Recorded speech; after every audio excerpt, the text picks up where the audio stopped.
Hi കൂട്ടുകാരെ, എൻ്റെ Melastoma ചെടിയിൽ പൂക്കളെ കണ്ടപ്പോൾ എൻ്റെ കിളി പോയി. അത്രക്കും പൂക്കളും മുട്ടുകളും. പക്ഷെ ചെടി നിൽക്കുന്ന സ്ഥലം കാട് പിടിച്ചിട്ട് ഇതെൻ്റെ റോഡ് സൈഡ്, വീടിൻ്റെ തൊട്ട് മുമ്പിലുള്ള റോഡ് സൈഡാണ്. അപ്പം ഞാൻ നന്നാക്കട്ടെ എന്ന് വിചാരിച്ചു, എന്നാലേ ആ പൂക്കളെ കാണാൻ ഒരു ഭംഗി ഉണ്ടാവുള്ളൂ.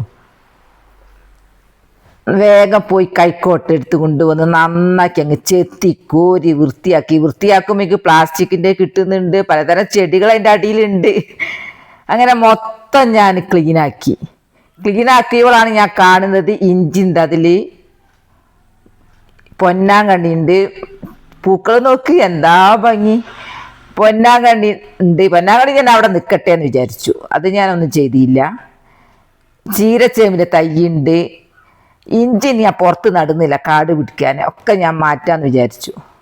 ചെണ്ടുമല്ലി അല്ല അടിപൊളിയായിട്ടുണ്ടായിട്ടുണ്ട് വിസ്താരത്തിൽ. അതൊക്കെ ഞാൻ മണ്ണിട്ട് കൊടുത്ത് പിന്നെ ഞാൻ വേഗം പോയി പോട്ട് എടുത്ത് കൊണ്ടുവന്ന് എൻ്റെ ചീരച്ചേമ്പ് അങ്ങ് കളച്ചെടുത്ത് ഞാൻ 2 പോട്ടിലൊക്കെ നട്ട്.